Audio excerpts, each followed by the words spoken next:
Since the beginning of time, good and bad bacteria have coexisted in the intestines of animals and humans in an uneasy truce. Control of the bad bacteria, called pathogens, is critical since they can cause sickness, reduce animal performance, and even result in death. Pathogens anchor to the specific sugars on the surface of the stomach and then multiply and produce toxins. This results in damage to the intestinal structures.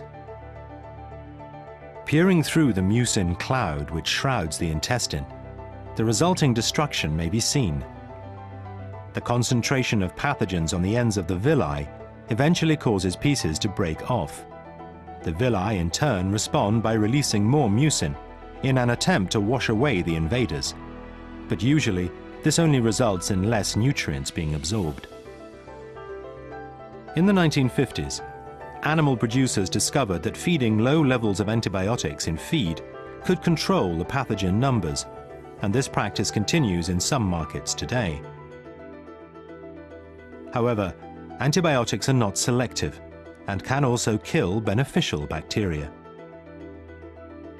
Bacteria also adapt to their environment rapidly with continuous exposure to antibiotics, leading to the development of resistance. Bacteria easily pass resistance genes between each other, with resistant bacteria taking the place of the ones that the antibiotic removes.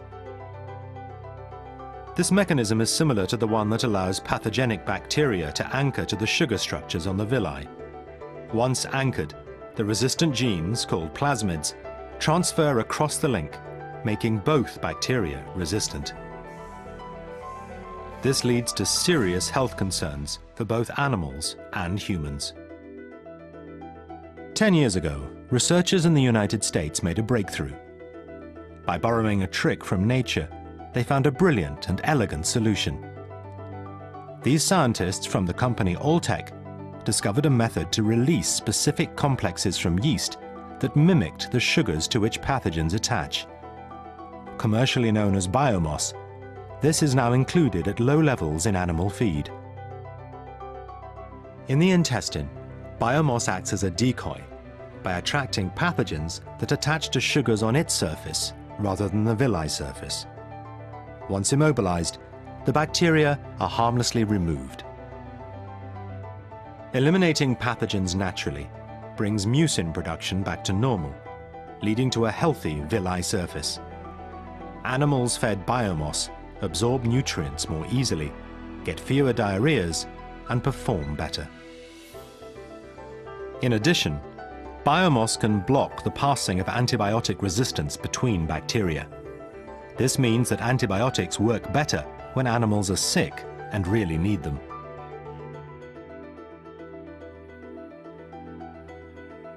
Biomass also improves immune function by bundling the pathogens it has found in the intestine and presenting them as a package to dendritic cells. These dendritic cells reach out from below the intestinal wall to capture material floating around in the fluid of the stomach.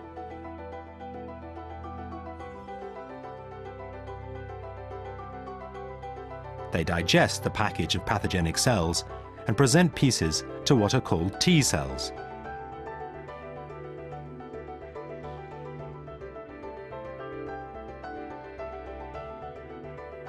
Then there are microfold cells, also called M cells, located in areas known as Peyer's patches.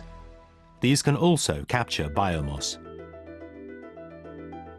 Upon entry into the M cell, the biomass molecule with pathogens attached will be met by a macrophage. Macrophages do the same job as dendritic cells by digesting, then presenting the pieces on their surface to the same T cells. T cells that come in contact with macrophages or dendritic cells become active, and the T cells then send out signals called cytokines. These cytokines are absorbed by B cells, activating them in turn. These activated B cells move back into the surrounding tissue and secrete immunoglobulins, the immune system's first line of defense. Biomass increases the efficiency of the immune response by forewarning the immune system of the presence of specific pathogens and their families. Immunoglobulins produced in this way become concentrated in the villi surface, the mucus layer, and intestinal fluid, ready to help fight infections before they become a problem.